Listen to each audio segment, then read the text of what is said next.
사울을 살려주는 장면을 제가 설교합니다. 순서가 왜 바꿨냐 묻지 마세요. 그래서 그렇게 보려고 합니다. 지난주 주일 이후로 우리 주부들이 장보기를 되게 두려워하신다는 얘기를 들었습니다. 왜 그런지는 주일 설교를 다시 들어보시면 아실 것 같습니다.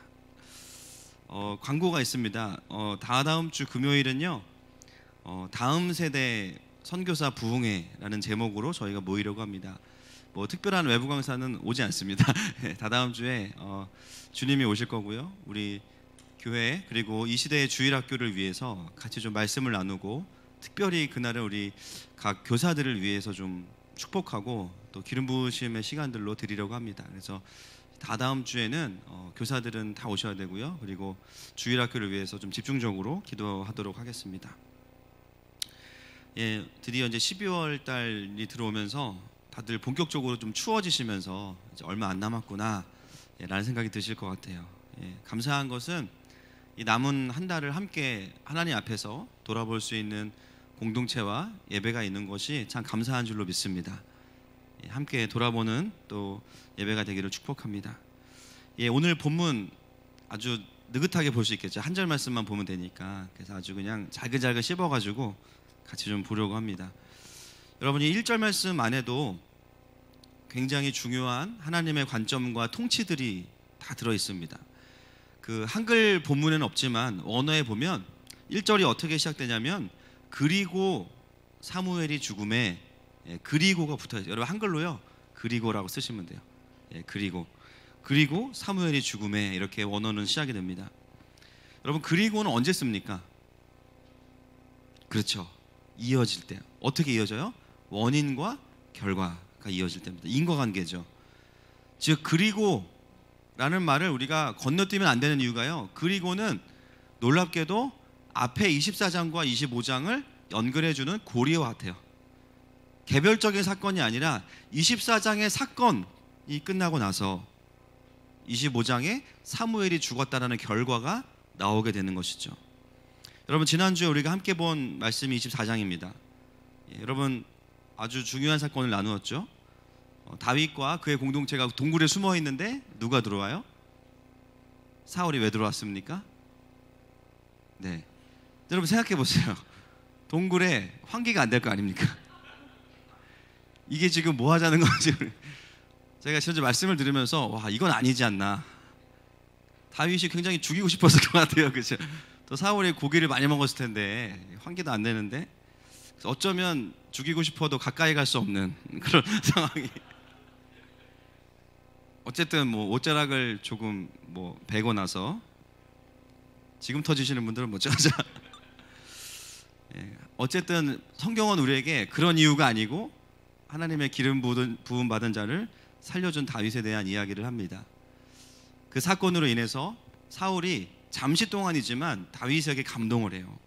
그러면서 다윗을 인정해 줍니다. 그러면서 그냥 인정으로 끝나지 않고 17절 이후에 보시면요 20절 말씀 한번 보시겠습니다. 24장 20절 시작. 보라 나는 내가 반드시 왕이 될 것을 알고.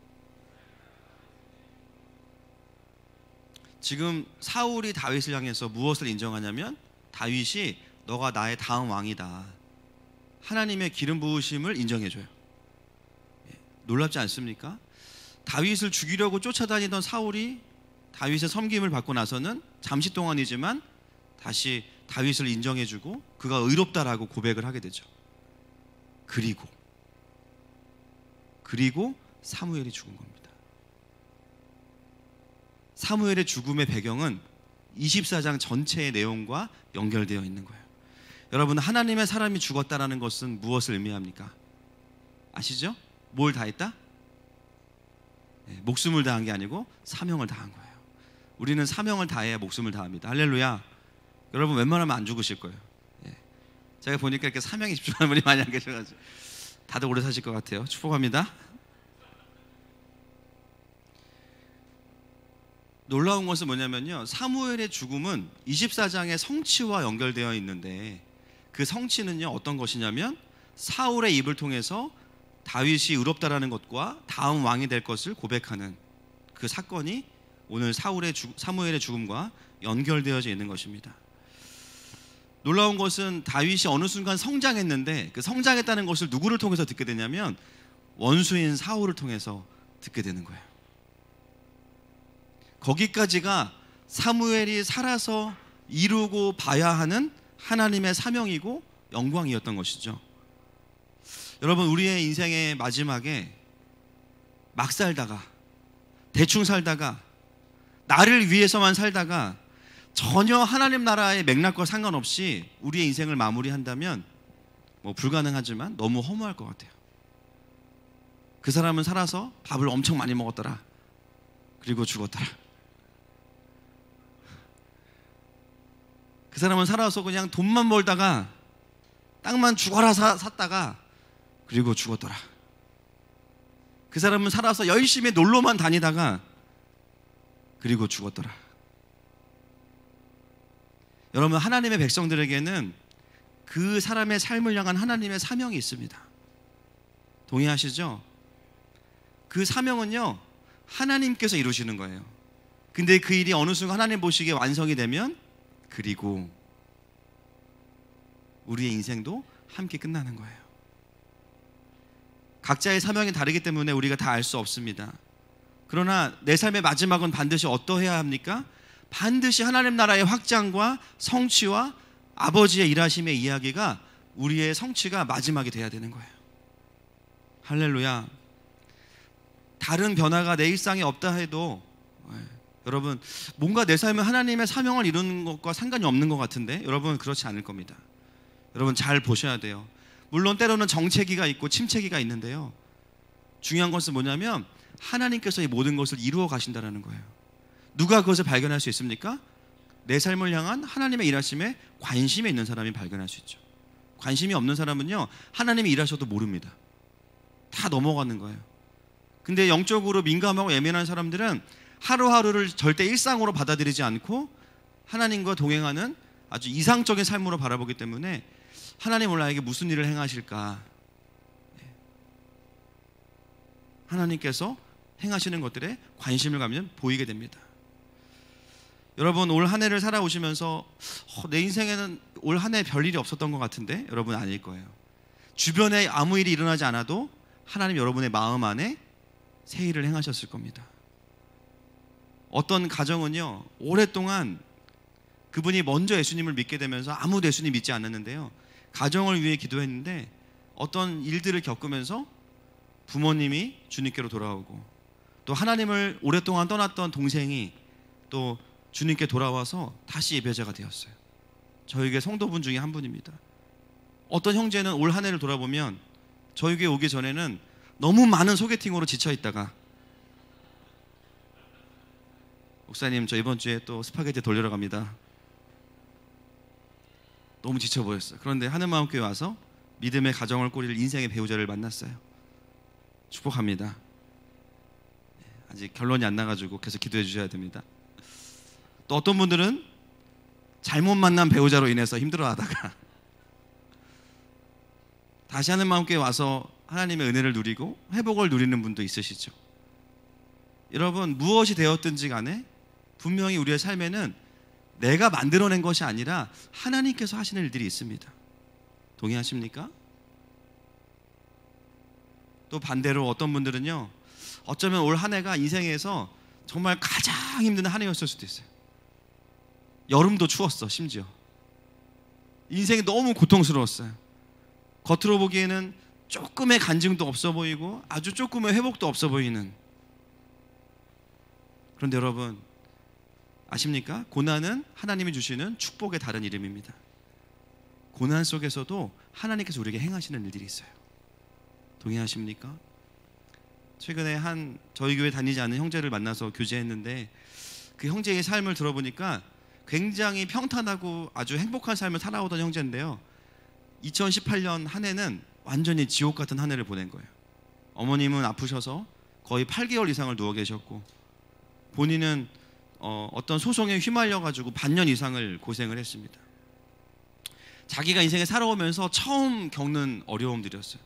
처음에는 막 욕이 나오고 하나님 나한테 왜 이러시냐고, 너무 힘들다고 막 그랬던 형제였습니다. 그런데 다시 한 해의 마지막에 와서 같이 식사하고 교제하면서 하나님이 그 형제를 통해서 깨닫게 하신 것이 무엇인가 이야기를 들어보니까 오히려 이 아픈 시간을 통해서 나의 단단한 자아가 직면되었다라는 거예요. 그리고 조금 더 다른 사람을 품을 수 있는 마음이 생겼다라는 거예요. 그리고 그 고난을 통해서 내가 얼마나 하나님 안에서 존귀한 자인지를 깨닫게 되었다는 고백을 들었습니다. 사랑하는 여러분, 올 한 해도 저와 여러분에게 하나님은 여전히 신실하셨어요. 동의하십니까? 그것을 발견할 수 있는 눈이 열리기를 축복합니다. 그래서 우리가 2018년에 마침표를 찍을 때 의미 있는 마침표를 찍어야 돼요. 점점점은 안 돼요. 점 하나만 찍으셔야 됩니다. 할렐루야. 오늘 우리가 이 사무엘의 죽음을 보면서 참 많은 것들을 깨닫게 됩니다. 우리의 사명도 내가 이루고 싶은 만큼만 이룰 수 있는 게 아닌 것 같아요. 여러분, 제가 만약에 사명을 이룰 만큼 이루어라 그러면요, 뭐 세계복음화 끝났죠. 50살에 끝내고 다 같이 그냥 우리는 휴거돼서 천국 간다 이럴 것 같아요. 그래서 그냥 일단 야 공부하지 마, 어차피 우리 주님 오실 거야. 그래서 막 대출하고 계속 막, 그죠? 최대한 이 땅에서 우리가 미련이 없으니까. 그런데 사무엘을 보면서 깨닫는 것은 뭐냐면요, 여러분, 사무엘이 정말 두 왕을 기름 부었잖아요. 엄청나게 영광스러운 일이에요. 사울을 기름 부어서 왕으로 만들었고 다윗도 기름을 부었어요. 그런데 다윗이 왕이 되는 것은 보지 못했어요. 얼마나 그 다윗에게 기름 부을 때 얼마나 마음에 감동이 있었겠습니까? 와, 하나님이 이제 사울의 뒤를 이어서 이제는 이 성령 충만한, 어리지만 성령 충만한 다윗을 왕으로 쓰시겠구나, 그 그림들을 막 그렸을 거예요.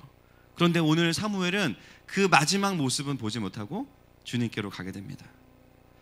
그것을 통해서 깨닫는 것이 바로 이것이죠. 우리에게 주신 사명이 있는데요, 우리가 그것을 내 마음대로 다 이룰 수 있는 것이 아니라 결국 하나님께서 우리에게 허락한 분깃만 우리는 이 땅에서 이루게 되는 것입니다. 할렐루야. 근데 그것을 감사할 수 있어야 된다는 거예요. 죽으면서 와, 세계복음화 내가 이루어야 되는데 다 못 이뤘네 그러면서 막 죽을 수 없어 눈 뜨고 죽고 이런 거 하지 마세요, 여러분. 추합니다. 그런 거 아니에요. 주님이 그냥 그만하면 거기서 끝내야 돼요. 동의하십니까? 요즘에 말년에 안 좋은 분들의 이야기를 너무 많이 듣다 보니까 참 이 사무엘의 죽음이 너무 심플한데 너무 은혜가 되는 거예요. 주님이 그만하면 거기서 그만할 수 있는 거. 할렐루야. 여러분, 이 생에 대한 과도한 욕심과 집착이 우리의 이 땅에서의 마지막의 모습을 굉장히 추하게 만들 수 있어요. 그러므로 주님이 그만이라고 말씀하시면, 충분하다고 말씀하시면 언제든지 떠날 수 있는 저와 여러분 되시기를 축복합니다. 꼭 내가 다 마무리하지 않아도 괜찮은 거예요. 그래서 우리에게는 올 한 해를 향한 고백이 이것이죠. 주님, 내가 원하는 만큼은 아닌데요, 그럼에도 불구하고 주님이 하시고 싶은 만큼 하셨기 때문에 감사합니다. 주님께 영광 돌립니다. 그 고백이 있기를 축복합니다. 이제는 사무엘의 죽음이 우리에게 무엇을 말하는지를 1절 안에서 좀 확인하려고 합니다. 여러분, 사무엘의 죽음이 너무, 제가 보기에는요, 너무 좀 예의가 없어요. 왜냐하면 사무엘은 이스라엘의 굉장히 중요한 선지자였고 사사였는데 너무 그 장례가 한 절에 그냥 끝나버렸어요. 사무엘이 죽음에. 그리고 바로 다음 이야기로 넘어갑니다. 그런데 여러분, 우리가 이 본문 안에서도 짧은 기록이지만 이 사무엘상의 그 기록을 통해서 깨달을 수 있는 굉장히 중요한 부분이 있습니다. 여러분, 사무엘상이 왕들의 이야기지만 사실은 사사의 이야기와 왕들의 이야기가 겹쳐져 있습니다. 여러분, 마지막 사사가 누구예요? 사무엘이에요. 그것을 잊으면 안 됩니다. 룻기가 있기 때문에 우리가 왕들의 이야기로 생각해서 사무엘을 사사라고 생각하지 못합니다. 그런데 사실 사무엘 사사입니다. 여러분, 사사기에 보면 사사들이 죽을 때 어떤 기록들이 있는지 한번 확인해 보겠습니다. 사사기 12장 7절부터 9절입니다. 시작.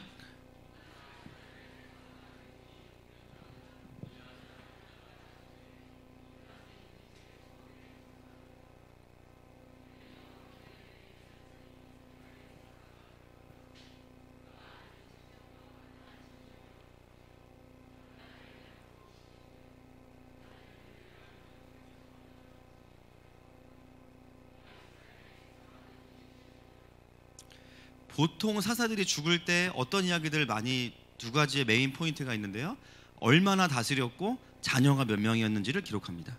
그게 사사에 대한 기록이에요. 여러분, 왜 그게 중요할까요? 사사가 다스리는 기간은 무엇을 의미하냐면 그가 얼마나 평화로운 시간을 지속할 수 있는 사람이었는가를 의미합니다. 그만큼의 시간 동안 블레셋이나 미디안을 막아주었다는 것을 의미하고요. 그리고 자녀가 많았다는 것은 무엇을 의미할까요? 개인적인 축복을 의미해요. 그에게 하나님의 축복이 있었다, 자녀들이 많았다는 이야기를 합니다. 그래서 자녀의 숫자와 통치 기간이 그 사사의 모든 것을 다 평가해주는 기준이 돼요. 그것을 통해서 그가 얼마나 위대한 인생을 살았는지가 평가받습니다. 이해가 되시죠? 그런데 여러분, 그 사사의 마지막 사사인 사무엘, 그 사무엘에 대한 기록이 무엇입니까? 보십시오. 1절에 온 이스라엘이 무리가 모여 그를 두고 슬피 울며 라마 그의 집에서 그를 장사한지라. 끝. 여러분, 차이점을 발견하실 수 있으시겠습니까? 여러분, 사무엘이 자녀가 없었나요? 타락했지만 그에게는 두 아들이 있었죠. 요엘과 아비야가 있었습니다. 그리고 그의 손자가 헤만과 아삽이에요. 여러분, 시편에 보면 아삽이 지은 시 아시죠? 네, 아삽이 지은 시 있어요. 아삽이 지은 시 다윗만 쓴 게 아니에요. 아삽도 지은 시가 있어요. 그 아삽, 그 아삽과 헤만이 가장 탁월한 예배 인도자였는데요, 사무엘의 손주들입니다. 그러면 여기에 뭘 써놔야 될까요? 사사기의 그 관점으로 본다면 그에게는 두 아들이 있었고 그의 손주들은 엄청난 예배 인도자였다. 그리고 그가 몇 년 동안 다스렸다, 57년 동안 다스렸다, 이런 거 기록돼야 됩니다. 그런데 성경은 우리에게 그런 모든 걸 다 생략하고요, 한 가지만 기록해요. 온 이스라엘이 모여서 그를 위해 슬퍼했다. 굉장히 짧지만 이 기록은 성경을 아주 익숙히 읽는 유대인들에게는 굉장히 신선한 기록입니다. 사사가 죽었는데 그 사사에 대한 평가가 완전히 다른 관점인 거예요. 이 본문이 우리에게 자연스럽게 스며들게 하는 정서가 있습니다. 무엇입니까? 사무엘은 두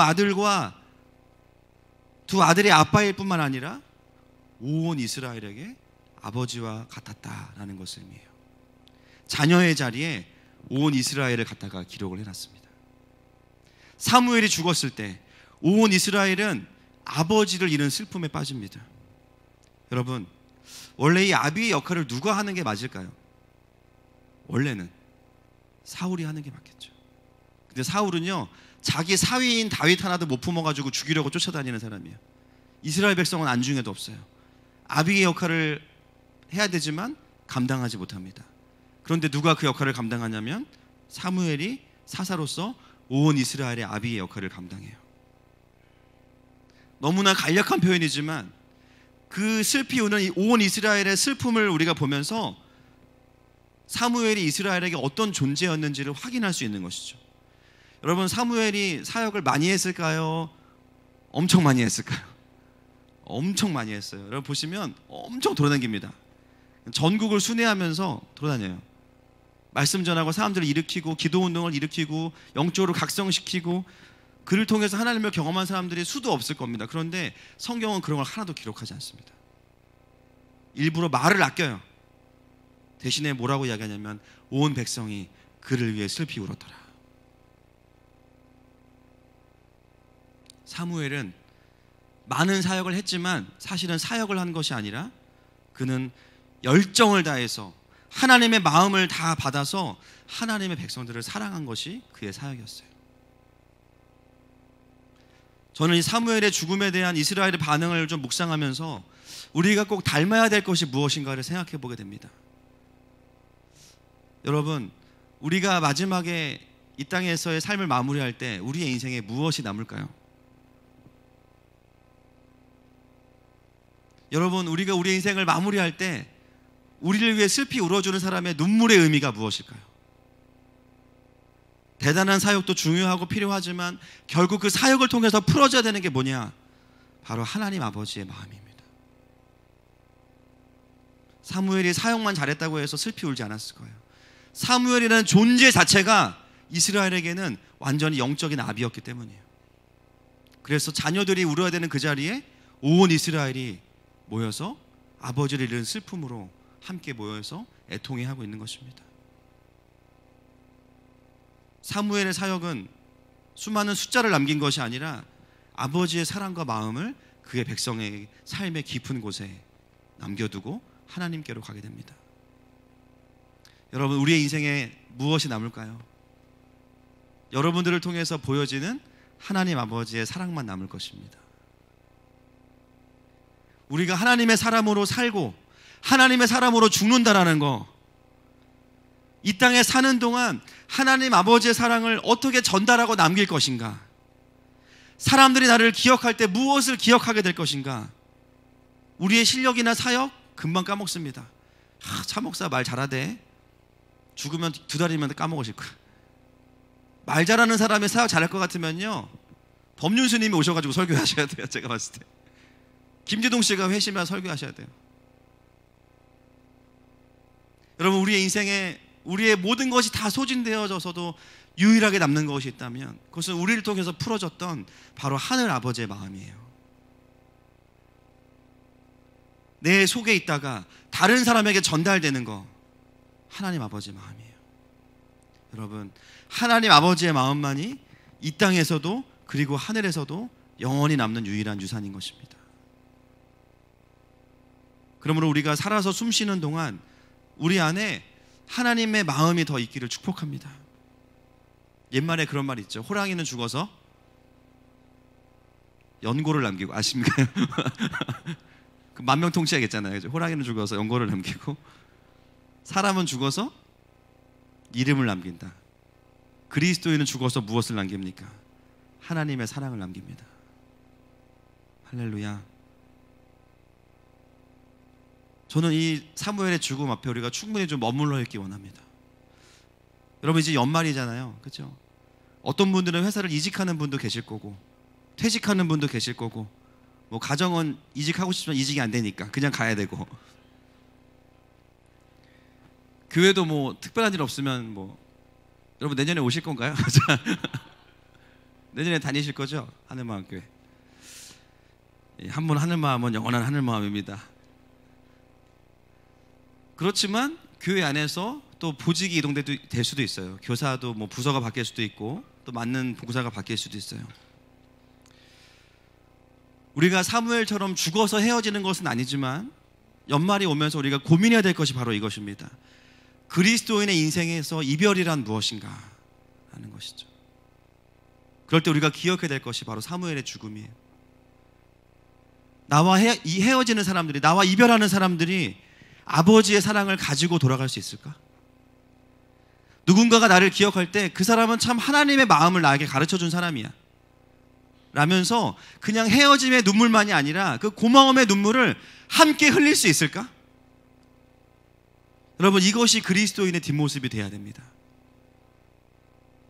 늘 좋게 시작했다가 마지막에는 싸우고 헤어지거나 서로 비난하면서 헤어지는 것이 아니에요. 또 그냥 관계가 잠수 타가지고 아무 내용 없이 그냥 끝나버리는 게 아니에요. 그리스도인의 부르심은 어떤 부르심이 있습니까? 서로를 통해서 누리게 하신 하나님 아버지의 마음을 함께 나누는 자들이 그리스도인이에요. 동의하십니까? 어떤 상황에서도 우리가 그것을 선택할 수 있어야 돼요. 관계가 안 좋을 때는 헤어지지 마세요. 축복합니다. 빨리 관계를 회복하고 싶죠. 그러니까 그렇죠? 빨리 회복해서 헤어져야 되니까. 그래서 여러분, 이런 이야기를 들으셔야 돼요. 집사님과 함께 했던 그 1년 동안이 저에게는 천국이었어요. 집사님이랑 같이 사역하면서 같이 교사 섬기면서 집사님이랑 예배할 때 전 너무 좋았어요. 집사님이랑 차를 마시고 있어도 예배하는 것 같아요. 어떻게 이렇게 하나님의 마음을 잘 알고 계십니까? 너무 감사합니다. 목사님과 예배하면서 그 시간을 통해서 제가 하나님을 만나게 됐어요. 너무너무 감사해요. 청년들은 형이랑 함께 목장 나눔하면서 내가 그 시간을 통해서 더 하나님의 마음을 알게 된 것 같아요. 너무 고마워. 그래서 서로가 감사의 눈물을 흘리고 축복해 줄 수 있는 모습, 그것이 오늘 본문이 우리에게 도전하는 모습이죠. 꼭 오글거리게 이야기하지 않아도 이런 마음으로 서로 만나고 헤어진다면 우리는요, 그 다음 만남을 더 기대하게 돼요. 그리고 이 만남은요, 우리의 삶에 너무나 소중한 하나님 나라의 추억으로 잘 매듭을 짓게 됩니다. 여러분, 그래서 그리스도인에게는요, 만남도 설레는 일이지만 헤어짐은 더 감사한 일인 줄로 믿습니다. 더 영광스러운 것인 줄로 믿습니다. 여러분, 오늘 이따가 기도할 텐데 정말 잘 마무리해야 되는 관계가 있으실 거예요. 부부관계 말고요. 마무리가 있으실 거예요. 그 관계를 위해 기도하시기를 축복합니다. 하나님, 지금은 최악이지만 주님 은혜 주셔서 어떻게든 이 관계가 하나님 안에서 예배가 되게 해주세요. 제가 이 사람에게 실수만 했다고 하더라도 마지막에는 제가 삼손처럼 기둥을 밀어서 살아있을 때 죽인 사람보다 죽을 때 죽인 사람이 더 많았잖아요. 마지막에 내가 이 사람에게 한 방을 줄 수 있는 하나님의 마음으로, 할렐루야, 그 힘을 저에게 주십시오. 그 기도가 우리에게 필요합니다. 그래서 하나님 안에서의 만남과 헤어짐을 잘 누리는 저와 여러분 되시기를 축복합니다. 아멘. 계속해서 1절을 보고 있습니다. 1절은 또 우리에게 한 가지를 말하고 있습니다. 여러분, 사무엘이 죽은 다음에 온 이스라엘이 슬피 울면서 그를 애도했고요, 그 다음에 또 한 가지의 사건이 1절에 기록되어 있습니다. 무엇입니까? 후반부에 나와 있는데요. 그렇죠. 다윗이 일어나 어디로 갔습니까? 바란 광야로 내려갔어요. 이게 뭐 어떻다는 것이죠? 여러분, 구약에서 항상 중요한 거, 사람의 이름. 사람의 이름은요, 대부분 본명이라기보다는 별명이 많아요. 야곱, 얍삽한 자, 이런 뜻인데 설마 아빠가 그런 이름 지었겠어요? 그렇죠? 그냥 별명이 많아요. 의미적인 게 더 많습니다. 그리고 지명 굉장히 중요해서 꼭 찾아볼 필요가 있어요. 다윗이 사무엘이 죽은 다음에 갑자기 일어나서 바란 광야로 내려갑니다. 한번 찾아볼 필요가 있겠죠. 바란 광야를 제가 찾아보니까 지금 이 사무엘의 집에서부터 가장 200km 정도 떨어져서 다윗이 도망 다녔던 어떤 장소보다 가장 먼 곳, 남부 쪽으로 가장 먼 곳이 바란 광야입니다. 그런데 그 바란 광야는요, 광야이지만 거기에는 다른 광야랑 다르게 굉장히 풀이 많고 목초지로서 아주 훌륭한 곳이 바란 광야예요. 자, 여러분 생각해 보세요. 사무엘이 죽었어요. 근데 왜 다윗은 평소에 가지 않던, 도망가지 않던 200km나 떨어진 그러나 목초지가 풍부한 바란 광야로 내려갔을까요?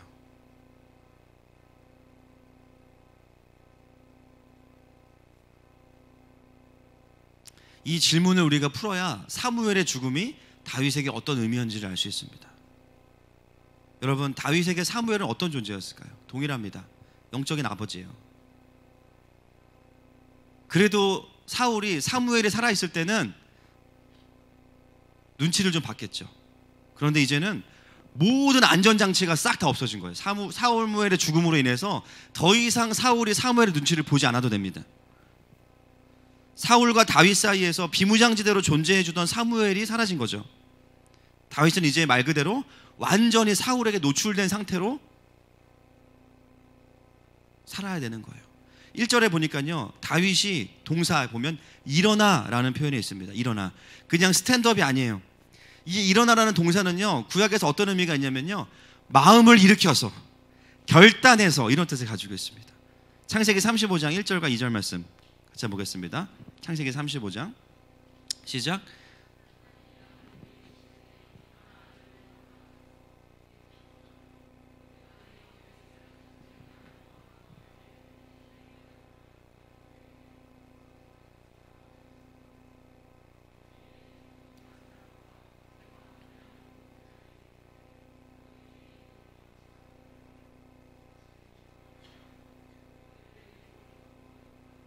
우리가 일어나 베델로 올라가자.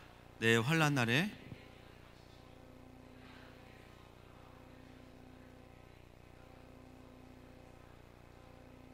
아멘. 여러분, 35장이 어떤 위치에 있는지 아시죠? 야곱이 에서를 만납니다. 그런데 관계가 해결된 줄 알았는데요, 맥락을 보면 해결이 안 됐어요. 분명히 에서를 만나서 막 안고 울었는데요, 에서와 함께 돌아가는 게 아니고 숲곳에다가 집을 짓고 거기 살아요. 그것은 뭐냐면 아직 형이랑 어색하다는 거죠. 근데 거기서 어떤 일이 일어납니까? 딸 디나가 하몰 추장의 아들에게 강간을 당합니다. 그리고 레위가 다 숙청하죠. 그리고 나서 35장이 등장하는 거예요. 뭔가 좌절과 실패 가운데 있는 야곱에게 하나님이 어디로 부르시냐면 그를 베델로 부르시는 거예요. 그때 그 부르심을 듣고 야곱에게 베델은 어떤 곳입니까? 하나님을 처음 만난 곳이에요. 주기적으로 야곱의 인생에 베델이 있었어요. 그 베델은 장소만을 의미하는 것이 아니라 다시 하나님과의 깊은 임재의 회복을 의미합니다. 하나님이 다시 야곱을 향해서 너는 베델로 올라와라 라고 말씀하시는 거, 그게 뭐예요? 하나님께서 부르시는 거예요. 그때 야곱이 어떻게 돼요? 일어납니다. 마음을 일으켜요. 그래서 일어나 라는 단어는 인생의 새로운 결단과 전환을 의미하면서 믿음으로 일어날 때 그 일어나 라는 단어를 쓰는 것이죠. 다윗은 사무엘의 장례를 마치고 마음의 변화가 온 거예요. 일단 위협과 위기가 다가왔죠. 그런데 거기서 끝난 것이 아니라 거기서 낙심하고 슬퍼하고 끝난 것이 아니에요. 마음의 결단을 하고 새로운 시즌을 시작합니다. 그게 다윗이 일어나 라는 단어의 뜻입니다. 그래서 어디로 가냐면요, 사울의 영향력이 미치지 않는 저 남부지방인 바란 광야까지 자기의 식솔들을 거느리고 내려가게 됩니다. 그곳은 목초지도 풍부하기 때문에 충분히 자신이 다른 사람들과 함께 양떼를 돌보면서 스스로 해결할 수 있는 곳이 바로 바란 광야예요. 고민을 많이 한 거죠. 여러분, 사무엘의 죽음이 남긴 가장 강력한 유산이 뭔지 아십니까? 다윗의 영적인 독립입니다.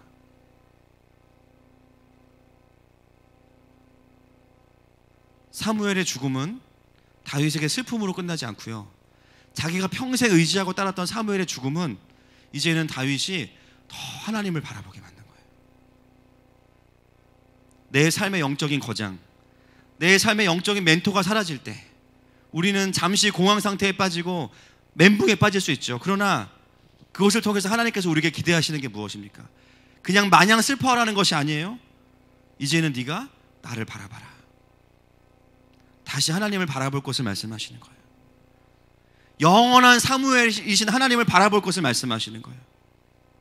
두렵고 떨리지만 이제 육신의 사무엘을 의지하지 않고 내 안에 잠자고 있던 리더십이 일어나면서 더 기도하게 되고 더 깨어있게 되고 이전보다 더 민감해지게 되고 더 건강한 의미에서 이제는 내가 의지할 사람이 없기 때문에 나에게 맡겨진 가족들을 책임져야 돼.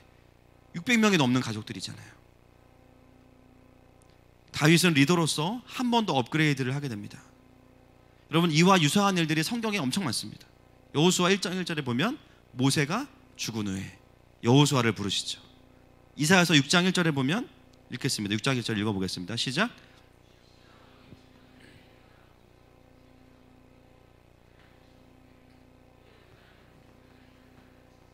아멘.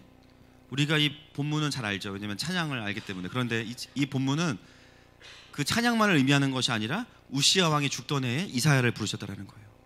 여러분, 우시아는요, 남유다의 생뚱맞게 50년 동안의 전성기를 가져온 왕입니다. 스가랴를 통해서 하나님의 묵시를 받았기 때문에. 그런데 그 우시아가 죽은 후에 전성기가 끝나면서 하나님은 이사야를 부르시는 거예요. 사랑하는 여러분, 때로는 하나님 나라의 영웅들이 이 세상 역사 속에서 엄청난 하나님의 역사를 이루다가 어느 순간이 되면요, 하나님이 데려가세요. 꼭 유명한 어떤 목사님이 아니더라도 내 인생에 나의 신앙을 끌어와 주던 어떤 사람들이 죽지 않는다 할지라도 어떤 사건이나 사고로 인해서, 관계의 깨어짐으로 인해서 그 관계가 얼마든지 끊어질 수 있다는 거예요. 근데 그 사건은 우리에게 무엇을 의미합니까? 이제는 네 차례다 라는 거죠. 이제는 너 혼자 가야 된다. 그런데 그 사람이 아니라 그 사람을 통해 너를 이끌어왔던 나와 함께 가자. 하나님 그것을 말씀하시는 겁니다. 때로는 우리가 좋지 않은 모습으로 마무리를 하는 영적인 지도자들을 보면서 그런 고민들을 합니다. 또 누군가 나오겠지. 아니요. 하나님은 우리에게 바톤을 넘기셨어요. 동의하십니까? 우리의 선택은 이제 하나밖에 없습니다. 그 바톤을 들고 선조들이 달려오던 그 경주를 계속해서 달려가야 돼요. 사무엘은 자신의 죽음을 통해서 다윗에게 그 바톤을 넘겨준 거예요. 그리고 다윗은 그 바톤을 받아서 일어난 거예요. 여러분, 우리는 다른 선택이나 방법이 없어요. 일어나서 바란 광야로 가야 됩니다. 사는 길은 그거밖에 없어요. 여러분 혹시 최근에 크게 낙심한 적 있으십니까? 저도 인생에 낙심한 적이 많았는데요, 이상하게 운전면허를 한 3번 떨어지니까 살고 싶지가 않더라고요. 필기는 굉장히 우수한 성적으로 붙었는데 이게 막 이 트럭이 쉽지 않더라고요. 그래서 막 너무 힘들었던 기억이 납니다. 너무 낙심이 돼가지고 이게 막 경찰이 옆에 있으니까 이게 막 속도를 과속을 하게 되는 거예요. 제가 경찰이 막 무서워가지고 소리 지르고 막 그랬던 기억이 있어요. 여러분 살아오시면서 지금껏 올해 또는 살아오시면서 정말 크게 한번 소망을 잃어본 적이 있으세요? 그래서 막 헤어나올 수 없는 슬픔 속에 빠져가지고 아침이 오는 게 싫고 그냥 이렇게 잠들어서 내 인생 끝났으면 좋겠다. 주님 나 좀 데려가 주시면 안 될까요? 늘 베갯잎은 눈물로 젖고. 여러분 왜 우리가 크게 낙심할까요? 왜 여러분 높은 곳에서 떨어지면 다칠까요? 높기 때문이에요. 왜 낙심이 큰 줄 아십니까? 너무 기대했기 때문이에요. 너무 의지했기 때문이에요. 너무 확신했기 때문이에요. 그것만이 내 삶의 전부라고 생각했기 때문이에요. 그 사무엘이 죽었을 때 그 낙심은 말로 표현할 수가 없는 거예요. 너무 슬프고 너무 낙심이 되고 황망해서 다른 그림을 그려본 적이 없기 때문에 이제는 어떻게 살아야 될지 앞이 보이지 않는 거예요. 무엇을 위해 살아야 되나, 누구를 의지해야 되나, 또 누구를 의지한다는 게 이제는 너무 수고스럽고 하고 싶지 않은 거예요. 또 반복될 것 같으니까. 우리의 인생에 사무엘의 죽음은 항상 있습니다.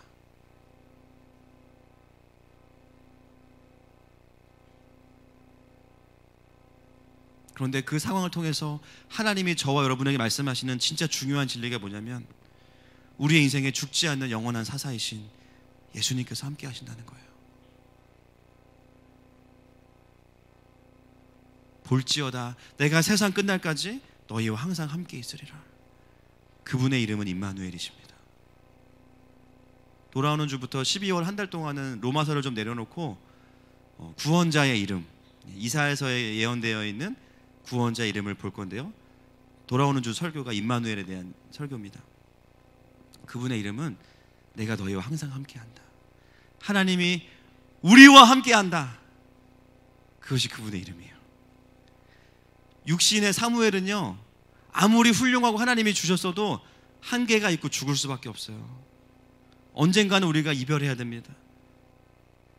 물론 슬프죠, 아픔이죠. 그런데요, 그 슬픔은 반드시 돌파돼야 되고 깨져야 되는 거예요. 어떻게 깨집니까?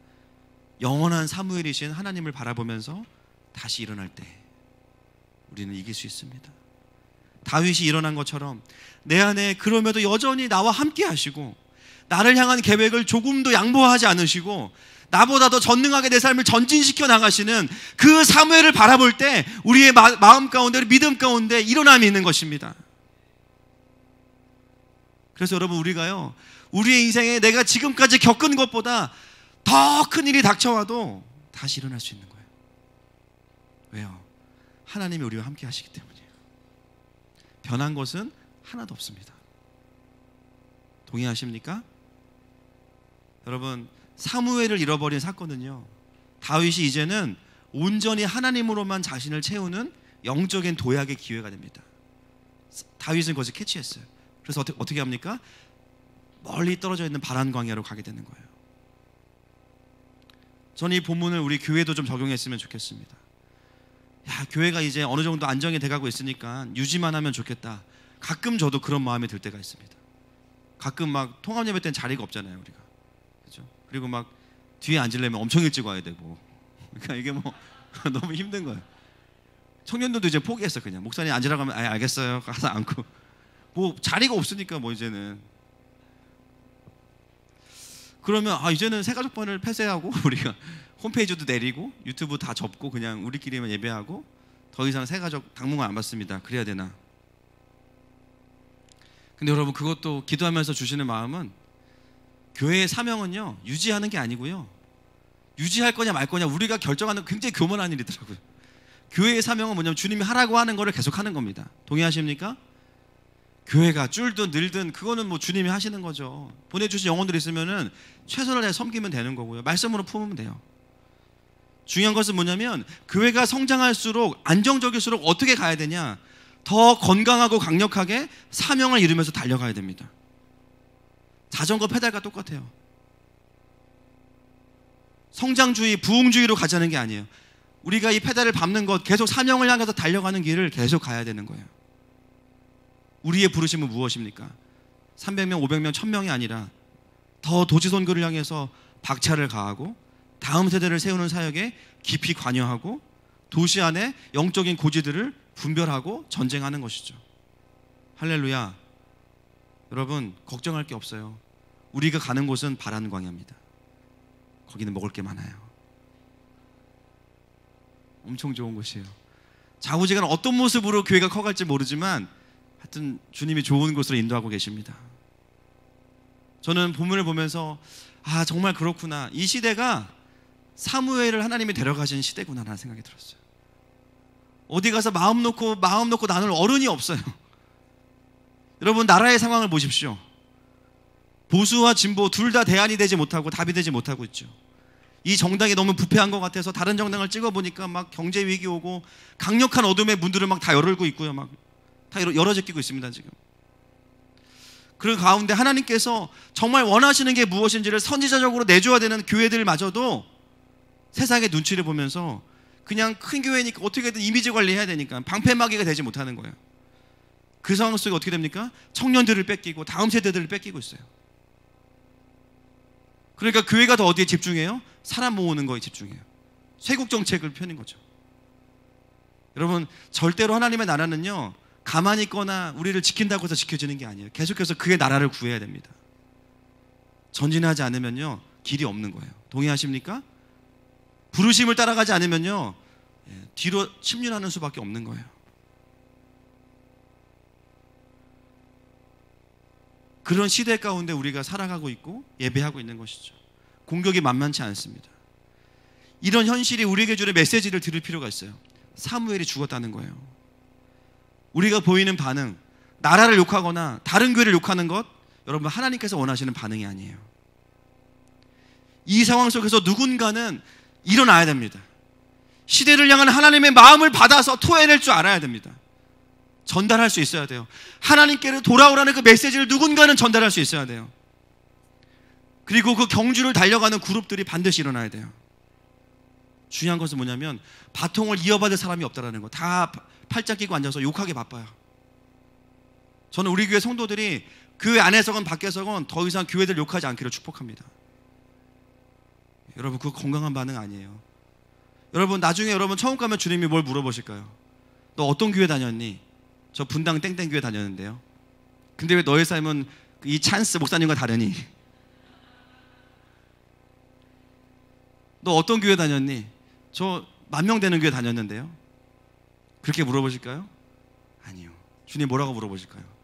너는 그 땅에 살면서 교회였니? 너는 내 몸이었니? 너는 살아있는 성전이었니? 주님 그렇게 물어보실 거예요. 여러분, 이 시대는요, 더 이상 서로가 서로를 헐뜯는 것이 하나님의 부르심이 아니에요. 어떻게 하면 내가 하나님의 교회로 살 것인가를 고민해야 되고요.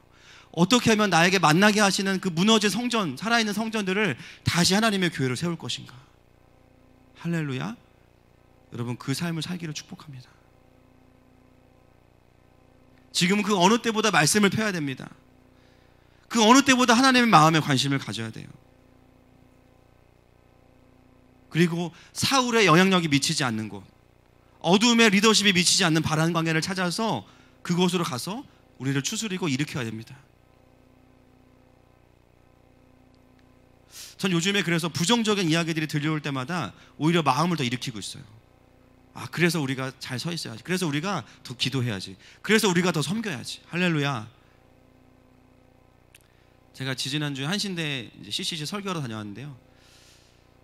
오늘 뉴스를 보니까 한신대 신학과가 이제 인문대로 편입이 된대요. 그러니까 신학이 더 이상은 신학이 아닌 거예요. 2주 전에 다녀와서 그런 얘기를 들으니까 또 감회가 새롭더라고요. 분명히 하나님이 그 학교에 새 일을 행하실 것입니다. 아무리 구조가 닫혀도 하나님의 사람이 나오면 반드시 영적인 반전이 일어납니다. 여러분, 어두울수록 우리가 어디에 집중해야 됩니까? 어둠과의 싸움이 아니고 어디에 빛이 있는가에 집중해야 돼요. 그리고 그 빛을 향해서 걸어가야 됩니다. 그게 바람 광야예요. 할렐루야.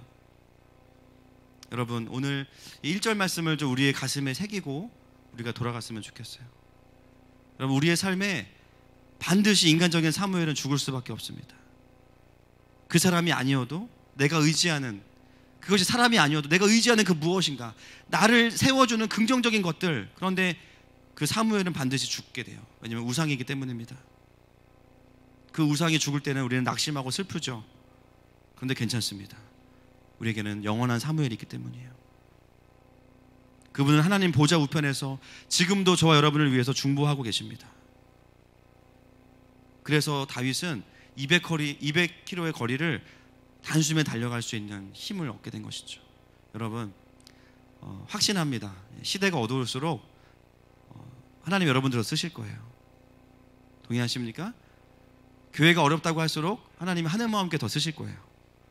그리고 우리 교회만 쓰시지 않고요, 다른 교회들도 일으키실 거예요. 그렇지만 그 사무엘의 죽음 앞에서 영원한 사무엘인 하나님을 바라볼 수 있는 자들만 마음을 일으킬 수 있습니다. 오늘 이 말씀 가지고 우리가 좀 주님 앞에 나아갔으면 좋겠습니다.